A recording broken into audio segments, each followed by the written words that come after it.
Chemical kinetics chapter में हम लोग आज पढ़ेंगे अपक्रिया की आणविकता तथा कोटि। ठीक है, इसके पहले वाली वीडियो में हम लोगों ने बहुत सारी चीज़ें पढ़ी हैं। सबसे ज़्यादा रेट ऑफ रिएक्शन के बारे में पढ़ा है। रेट ऑफ रिएक्शन क्या होता है, किस तरह रिएक्शन का रेट ऑफ रिएक्शन हम लोग लिख सकते हैं, रेट ऑफ रिएक्शन को प्रभावित करने वाले कारक क्या होते हैं, रेट ऑफ रिएक्शन की इकाई क्या होती है, इतनी सारी चीज़ें हम लोग देख चुके हैं, पढ़ चुके हैं। ठीक है, तो इस वीडियो में हम लोग आणविकता की बात करेंगे, कोटि की बात करेंगे। बहुत ही इम्पॉर्टेंट टॉपिक है ये जो बताने जा रहे हैं। बहुत सारे क्वेश्चन इसी बेस पर आते हैं। ठीक है, तो सबसे पहले हम लोग जानते हैं कि अपक्रिया की आणविकता क्या होती है। ठीक है, तो जो आणविकता है नाम से ही स्पष्ट है, अणुओं की संख्या, माने अणु। आणविकता का मतलब क्या है, अणु। ठीक है, किसी भी रिएक्शन में जो रिएक्टेंट होते हैं उसमें कुछ अणु होते हैं और अणु आपस में रिएक्शन करके कोई प्रोडक्ट का निर्माण करते हैं। ठीक है, किसी भी रिएक्शन में एक रिएक्टेंट होगा और उससे बनने वाला कोई प्रोडक्ट होगा। तो रिएक्टेंट में जो अणुओं की संख्या होती है वही आणविकता कहलाती है। सिंपल भाषा में अगर कहा जाए, किसी अपक्रिया में अभिकारक के अणुओं की संख्या अपक्रिया की आणविकता कहलाती है। ठीक है, लेकिन थोड़ा सा अगर हम बात करें रिएक्शन की, तो रिएक्शन दो तरह के हो सकते हैं। रिएक्शन सिंपल भी हो सकता है, सिंपल रिएक्शन भी हो सकता है, और कॉम्प्लेक्स टाइप का रिएक्शन भी हो सकता है। अब सिंपल क्या है, सिंपल का मतलब है one step reaction, one step reaction. और कॉम्प्लेक्स टाइप का रिएक्शन का मतलब है मल्टी स्टेप रिएक्शन, माने एक से ज़्यादा स्टेप अगर हो उस रिएक्शन में तो उसको कॉम्प्लेक्स रिएक्शन कहते हैं। ठीक है, तो जो वन स्टेप में रिएक्शन होते हैं वो सिंपल रिएक्शन कहलाते हैं, और सिंपल रिएक्शन का ही हम लोग मॉलिक्यूलरिटी लिख सकते हैं। कॉम्प्लेक्स रिएक्शन की मॉलिक्यूलरिटी हम लोग लिख नहीं सकते। ठीक है, क्योंकि वहाँ पे बहुत सारे स्टेप में होने के कारण स्टेप स्लो चल रहा है कि स्टेप फास्ट चल रहा है, या उसमें किसकी सांद्रता, किसकी मॉलिक्यूलरिटी अधिक होगी, किसकी मॉलिक्यूलरिटी कम होगी, ये थोड़ा जानना मुश्किल है। लेकिन सिंपल वाले जो स्टेप होते हैं, सिंपल वाले जो रिएक्शन होते हैं, वन स्टेप वाले जो रिएक्शन होते हैं, उसमें आपको देखना है और देख करके बताना है कि अणुओं की संख्या कितनी है, रिएक्टेंट के अणुओं की संख्या कितनी है। ठीक है, जैसे एग्जाम्पल के रूप में ले रहे हैं A प्लस B गिव्स, वो प्रोडक्ट बना रहा है मिलकर के A और B। ठीक है, इसमें देखेंगे अगर अणुओं की संख्या, तो A का एक अणु दिखाई दे रहा है और B का एक अणु दिखाई दे रहा है। तो इस रिएक्शन की अगर आणविकता कहें तो हम कह सकते हैं कि इसकी आणविकता 1 + 1 = 2 है। इसकी आणविकता कितनी हो जाएगी, 2। ठीक है, तो आणविकता को देख करके, रिएक्शन को देख करके बड़े आसानी से आप बता सकते हैं कि किसी भी सिंपल रिएक्शन में उसकी आणविकता कितनी है। ठीक है, बहुत आसान है। तो ये जो आणविकता है ये सिंपल रिएक्शन के लिए, वन स्टेप रिएक्शन के लिए अप्लाई होता है। ठीक है, अब हम बात करते हैं कोटि की। अब हम लोग बात करते हैं कोटि की।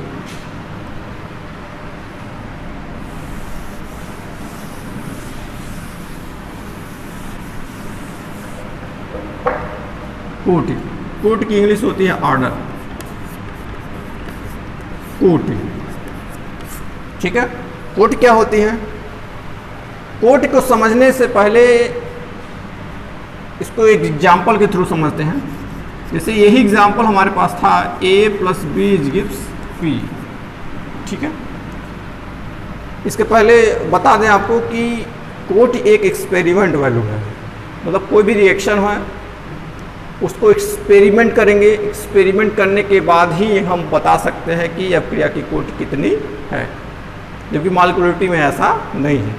सबसे बेसिक चीज़ बता रहे हैं, मॉलिक्यूलरिटी को रिएक्शन अगर बताना है रिएक्शन को देख करके हम बता सकते हैं, लेकिन ऑर्डर जो है, जो कोटि है, उसको रिएक्शन देख करके हम नहीं बता सकते। कैसे बता सकते हैं, यहाँ ध्यान दीजिए। जैसे कोई रिएक्शन हमारे पास A + B gives P, A B आपस में रिएक्ट कर रहे हैं और कोई प्रोडक्ट P बना रहे हैं, ठीक है। तो अगर इसका रेट लिखा जाए, इस रिएक्शन का रेट लिखा जाए और इसकी सांद्रता, कैसे ये डिपेंड कर रहा है सांद्रता पे, रिएक्टेंट के सांद्रता पे, तो कैसे लिख सकते हैं, rate of reaction, rate of reaction, rate of reaction, जो क्रिया का दर है, जो क्रिया का वेग है, वो किस पे डिपेंड करता है, अभिकारक पे। किस पे डिपेंड करता है, अभिकारक पे।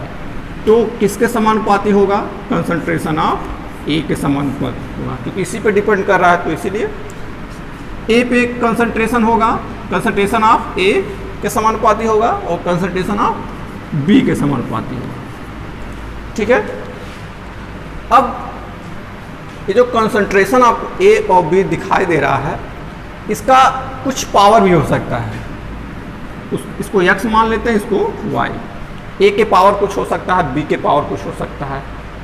वो डिपेंड करेगा कि जो रेट ऑफ रिएक्शन पर जो कंसंट्रेशन यहाँ पे दिखाई दे रहा है, इसके समानुपाती, ये डिपेंड कर रहा है कि नहीं, ये कौन बताएगा, ये बताएगा। ये 1 गुना डिपेंड कर रहा है कि 2 गुना डिपेंड कर रहा है कि 3 गुना डिपेंड कर रहा है कि डिपेंड नहीं कर रहा है, ये कौन बताएगा, x बताएगा इसके लिए और y बताएगा इसके लिए, ठीक है। और यही x और y इस रिएक्शन के लिए कोटि को जानने में मदद करेंगे। कोटि अगर जाननी है तो x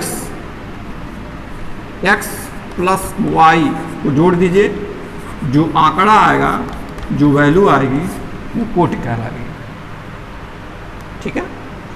तो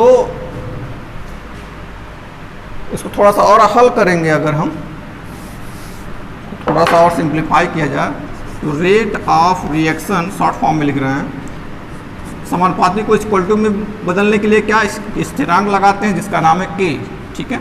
इसको वेग स्थिरांक भी बोलते हैं, वेग स्थिरांक बोलते हैं इसको, रेट कांस्टेंट, ठीक है। Concentration of A to the power x into concentration of B to the power y, ठीक है।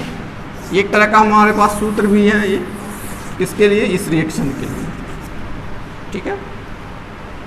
ये जो x + y है, यही हमको बताएगा कि हमारी कोटि इस रिएक्शन के लिए क्या हो, ठीक है।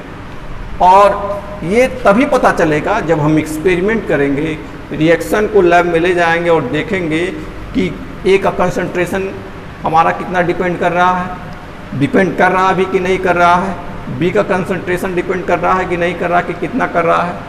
तब जा कर के हमको पता चलेगा कि A का पावर x जो है, x की वैल्यू कितनी आएगी, B के पावर जो y है, y की वैल्यू कितनी आएगी। ये केवल और केवल एक्सपेरिमेंट से ही पता हमको चल पाएगा, ठीक है।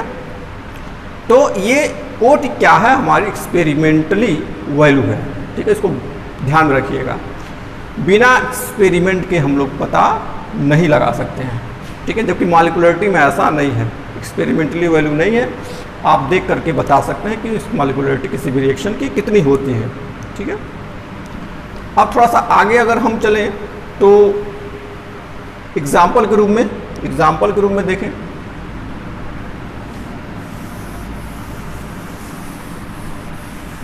एग्जाम्पल के रूप में अगर हम देखें, एक रिएक्शन है H2 + Cl2 it gives 2HCl, balance reaction है।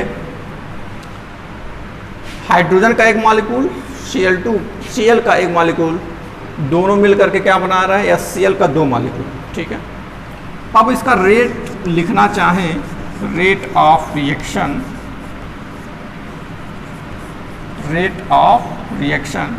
तो क्या लिखेंगे, K into concentration of H2 into Cl2, concentration of Cl2, अब जो ये रेट जो है रिएक्शन का जो रेट है वो डिपेंड कर रहा है हाइड्रोजन पे और Cl2 पे, इससे पता चल रहा है। लेकिन एक्सपेरिमेंट जब किया गया और देखा गया कि इसका पावर जो आता है, हाइड्रोजन का पावर जो आता है 0 आता है और Cl2 का पावर जो आता है वो 0 आता है। कहने का अर्थ है जो रेट ऑफ रिएक्शन है, इस रिएक्शन का जो रेट है, इस रिएक्शन का जो रेट है वो हाइड्रोजन पे डिपेंड नहीं कर रहा है और क्लोरीन पर भी डिपेंड नहीं कर रहा है। 0 क्या बता रहा है? 0 का मतलब ही है कि जो रेट है रिएक्शन का वो ना हाइड्रोजन पे डिपेंड कर रहा है ना ही क्लोरीन पे डिपेंड कर रहा है। हाइड्रोजन बढ़ाएंगे घटाएंगे कोई फर्क नहीं पड़ने वाला है, रेट घटेगा या बढ़ेगा जैसे है वैसे रहेगा। क्लोरीन घटाएंगे बढ़ाएंगे तो भी रेट पे कोई फर्क पड़ने वाला नहीं है। तो अगर हम ऑर्डर लिखना चाहें इसका, इस रिएक्शन का ऑर्डर कि ऑर्डर कितना है, रिएक्शन का ऑर्डर कितना है, तो कितना बोलेंगे 0 + 0 का मतलब कितना हो गया 0। ठीक है, अगर मॉलिक्यूलरिटी कहे कि बताइए मॉलिक्यूलरिटी कितनी हो जाएगी, मॉलिक्यूलरिटी तो आप देख करके बता सकते हैं कि एक यहाँ छुपा हुआ है, एक यहाँ छुपा हुआ है, तो 1 + 1 = 2 मॉलिक्यूल आपको दिखाई दे रहा है, एक मॉलिक्यूल ये, एक मॉलिक्यूल यहाँ, एक मॉलिक्यूल यहाँ, 2 मॉलिक्यूल। तो मॉलिक्यूलरिटी कितनी हो गई 2। लेकिन ऑर्डर 0 है। ऑर्डर 0 क्यों है? क्योंकि यहाँ पे पावर जो है वो 0 है, यहाँ पे पावर 0 है। तो जो रिएक्शन का रेट है अगर हाइड्रोजन पे डिपेंड कर रहा है तो x की वैल्यू तो कुछ ना कुछ होगी, अगर नहीं कर रहा है तो x की वैल्यू कुछ नहीं होगी। ठीक है, तो ऑर्डर यहाँ पे 0 इसलिए आया है क्योंकि रेट जो है रिएक्शन का वो ना हाइड्रोजन पर डिपेंड कर रहा है और ना ही क्लोरीन पर डिपेंड कर रहा है। क्लोरीन हाइड्रोजन को घटाने बढ़ाने से यहाँ पे कुछ भी रेट पे प्रभाव नहीं पड़ने वाला है। ठीक है, तो मेरे ख्याल से आप लोग समझ रहे होंगे इसको। और भी बहुत सारे एग्जांपल्स हैं। अब थोड़ा सा हम लोग देखते हैं कि ओटी और मॉलिक्यूलरिटी में क्या अंतर है।